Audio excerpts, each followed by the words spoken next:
Hi, Dominique, and welcome to another edition of The Week Ahead. How are you doing? Hello, Andrew. It's nice to see you. I'm doing very well. Finally, some sun in California. It feels great, and it's Friday. What's not to like? Okay, great. And I'm here actually in Florida, despite the background, which I know a lot of our viewers have grown to love, so I'm keeping it for now. So obviously, we weren't able to do last week, so we have, still there's a ton to go through, even from just this last week. But yeah, so let's dig in as we always like to do.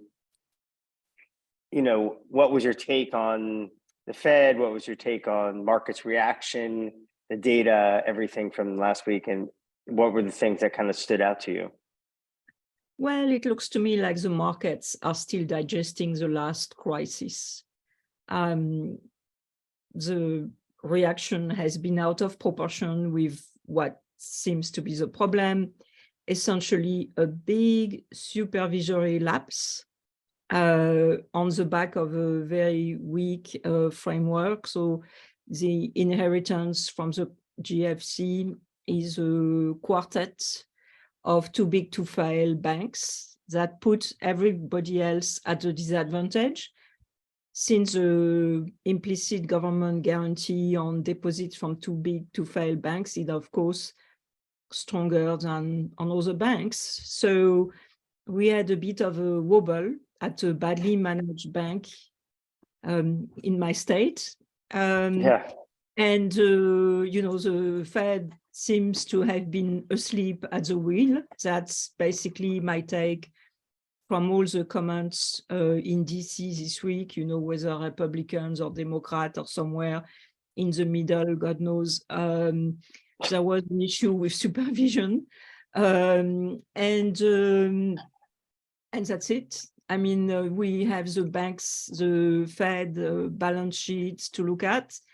There was a big increase in Fed lending the week of the failures, and nothing much since then. In fact, last week, so this week ending on Wednesday, Fed lending to banks fell on aggregate. And what's interesting is that if you look at assets of money market funds, those assets have kept increasing. And by the way, they were increasing long before the failure of SVB. So, but of course, the increase has picked up because people have moved their money out of banks. So to me, it is extraordinary that, the market is so panicked when we have data showing that despite deposits leaving banks, banks do not feel the need to borrow from the Fed. And to me, it's for a very simple reason. The US economy has too many deposits, and something I will address in my next research note. But if you look at bank deposits as a share of GDP, they surged during the pandemic because of the extraordinary easing from the Fed. And they also increased as a share of financial assets, of total financial assets of both businesses and household. So people have deposits coming out of their ears. They want to convert them into something else, and that's why deposit growth is slowing. There is nothing sinister about it. Now, of course, there must be a few rotten apples in the 2,500 banks we have in the US. Right. But, the Fed is basically giving liquidity to anyone who wants it, no question asked. What could go wrong? Nothing, in my view. Right. So this is now, to be fair, there are, questions about the medium term and the famous risk of credit crunch. I put out a note, actually, this week looking at the dependency of growth on credit, basically looking at the change in the ratio of credit to GDP since the 1970s. And it's really interesting. Typically, the change goes deeply negative. So the credit impulse, if you will, falls when the economy bottoms out. And it's actually, the credit impulse is usually at its most positive during periods of recession. Why? Because people or businesses face a temporary loss of income, and they use credit to bridge that loss of income, which they expect to be temporary. So once the recovery starts and income recovers, they don't need to borrow as much. In fact, they repay their debts. And that's where we are right now. The credit impulse is negative. So there was a very courageous presentation by President Bullard last week. And the reason I find it very courageous is that he was one of the few Fed officials who went publicly and discussed the crisis. And he cited the examples of previous isolated bank failures, which generated a lot of panic.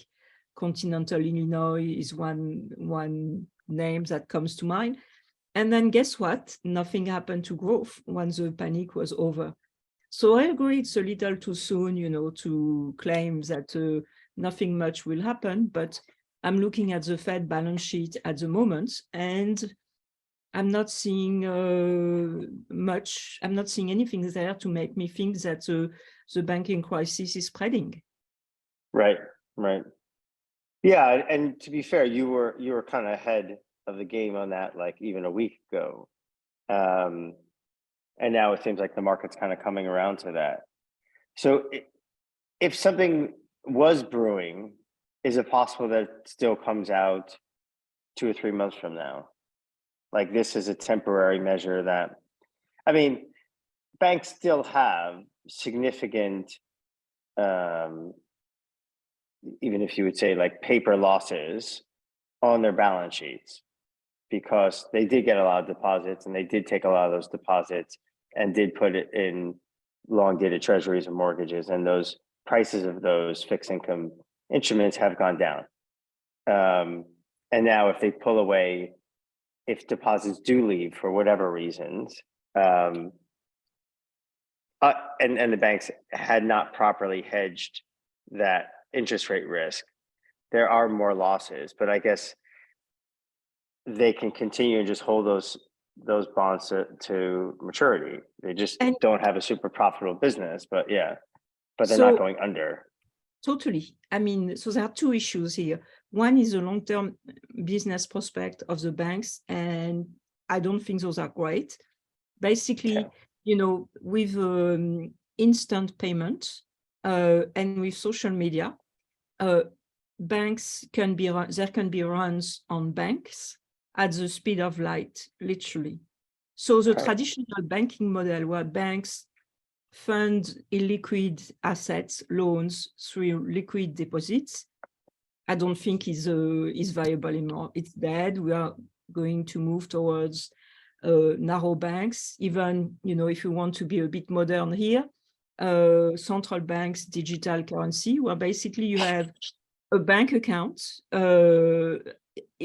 that's your claim on the bank, on the liability side of the bank balance sheet, and on the asset side, you have reserve central bank currency, which up to the decentralized ledger technology and the tokenization of transaction for technical reason was reserved to banks because there are much fewer banks in the economies and they are depositors. But now there's no reason not to have it. Now, the Fed is definitely not in favor of narrow banks. It's refused to give licenses to narrow banks. It feels it needs to defend the bank, commercial banks. But hey, that's where history is going. So it will take us time to get there, but I think the traditional mom and pop bank is gone.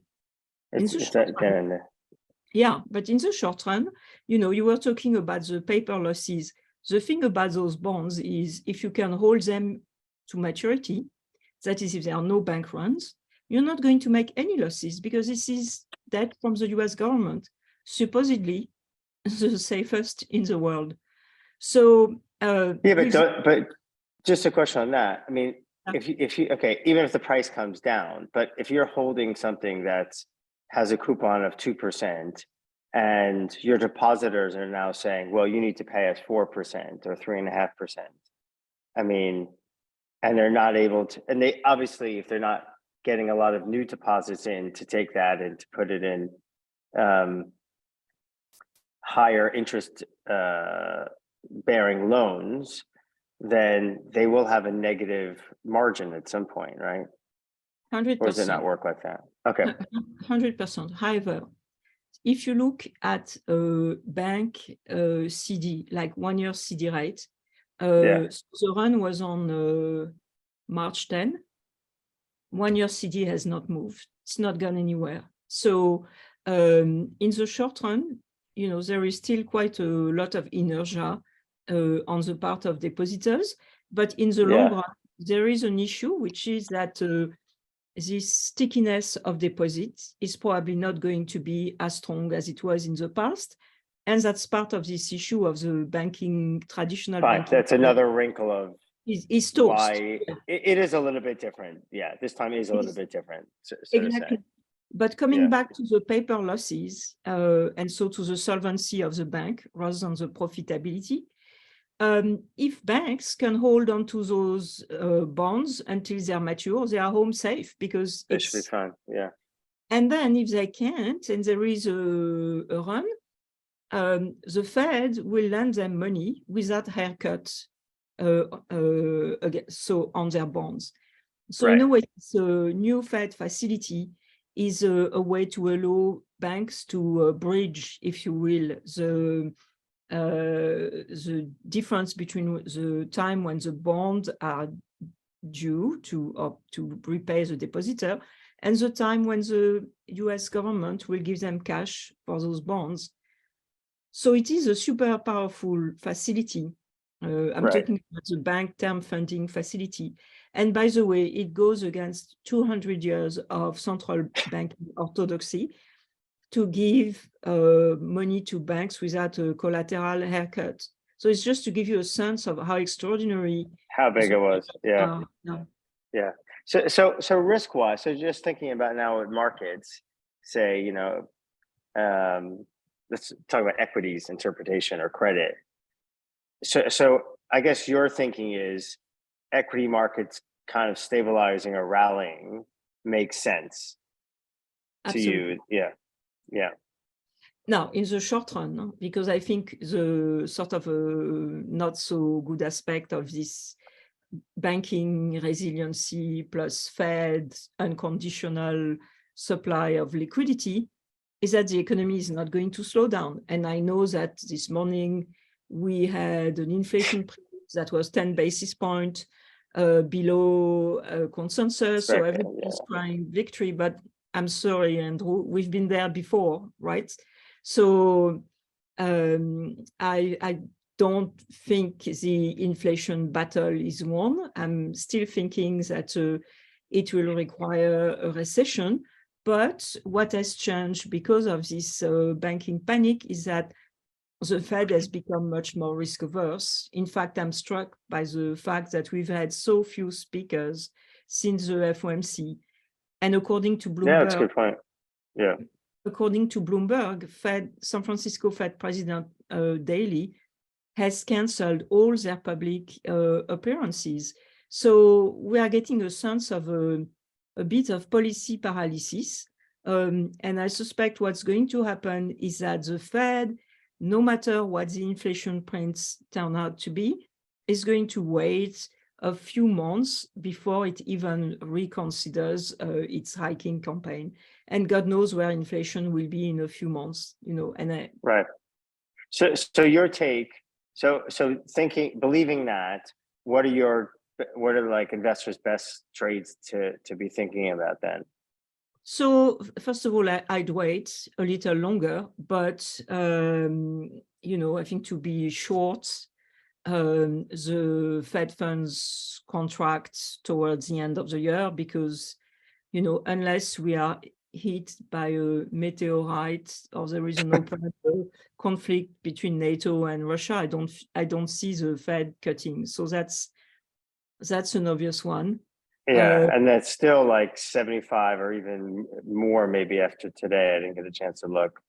So how much is priced in for this year cuts? I think about 50 or 75. Yeah. Okay, fine. And Yeah. in no way. I mean, That's one of your yes.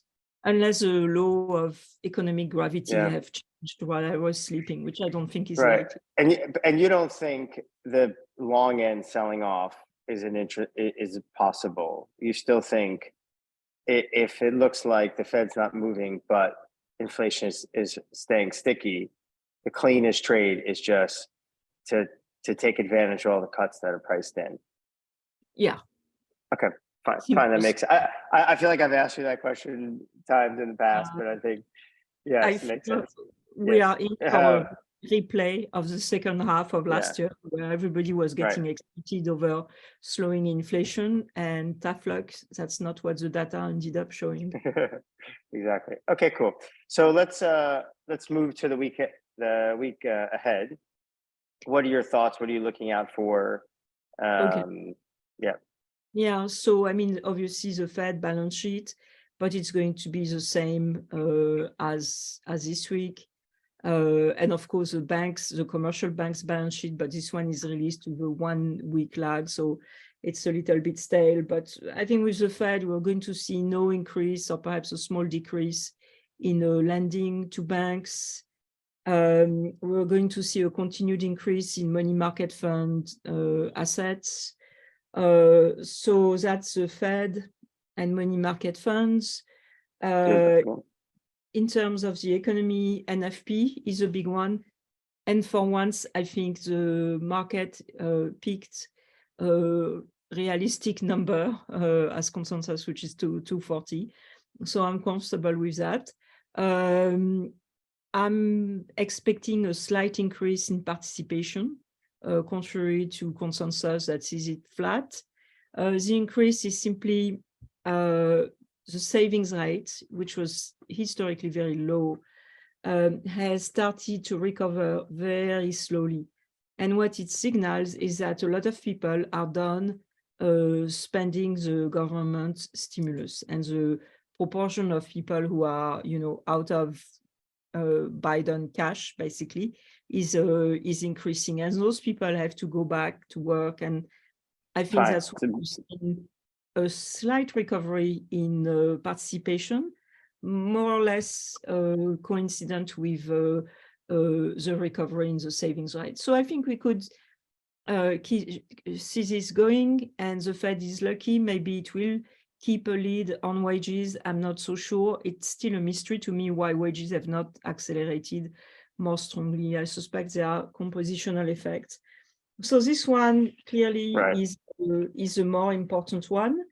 Then we have the ISM. It's the beginning of the month, and the market, the consensus is them moving sideways, which seems reasonable to me. What else do we have? The jolts. So the jolts to me is interesting, mainly for the quit rates and the layoff rates, and both are stronger than before the pandemic, meaning layoff rates lower and quit rates higher.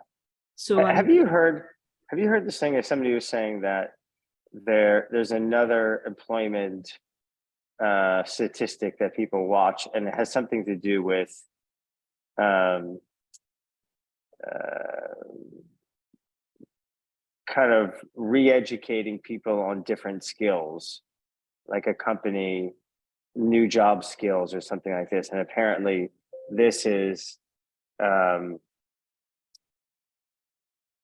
indicative of unemployment jumping. They'll send it to you. Sure. Yeah. I haven't heard about it, but okay. Definitely. I'll do it, and I can if any listeners want to know about it, and maybe I'll also kind of put it through our Twitter account and share that. So okay, awesome. Anything else big for next week? No, I mean the arraignment of former President Trump, which is important for market people because of its impact on the presidential race. For sure, it's energized his supporters. It's not clear whether it will push the Republican Party to rally around him, because he already has a number of competitors, or if, to the contrary, his competitors will try to differentiate themselves more. And that's important because the Republicans are more likely to win the 2024 elections if they have a candidate other than, former President Trump. So this is not a trivial story. Yeah. But I think that's it, basically. Okay, awesome. And as we always like to do, I'll just highlight a few of articles that we put out this week. I know, people can email me. It's usually the Prime stuff is for Prime people, and that anyone could sign up. And it's, as Bilal always says, it's about the price of a cup of coffee per day, actually a cheap cup of coffee. So we definitely encourage people to sign up for that. So Prime, few pieces. Sam did a great deep dive on the UK housing market crash looming. For me, who's renting in London, probably happy to hear that, but obviously I don't want people to, equity in their homes really to go down. John Tierney is having a good call on going long the depressed banks, US banks, kind of along the lines that you're talking about, Dominique. Although it's been interesting, a lot of the big banks haven't rallied that much despite the market kind of stabilizing, and maybe there is a lot of questions about the underlying kind of viability of the banking model. You wrote, as you mentioned, a very cool piece on the recovery is not credit dependent for the U.S. economy, which is awesome. And then for our pro clients, obviously, as we always like to do every week, the model portfolio, which I think we finished the month even a bit higher than 1 month, and continuing a very strong performance. So please check out those trades. I think we added a few new bullish EMFX trades. Speaking of FX, Dalvir put out the FX volatility tracker, which is continuing to evolve and really turning it into a super cool, especially I may be biased with my background, but a super cool way to understand and differentiated ways of better understanding FX vol, and particularly with some discrepancies in sterling and Aussie volatility, and how we view it versus how the conventional way of looking at FX vol, realized vol, that is. And then finally back for good now, as there was some issue with CME data source, but the positioning and sentiment report. So this is for FX, rates, equities, for positioning and also sentiment. And no surprise that people were fairly bearish on equities. And now you're kind of seeing some of that being unwound, but that's a great report. And there's a lot of really interesting data in that. So I think that's it. Wish everyone, a great upcoming week. And for those people off from the UK, hope everyone's having a nice kind of family time. And I don't know, Dominique, any parting words? No, good luck, everybody. Okay, awesome. Okay, thanks. Goodbye. Bye.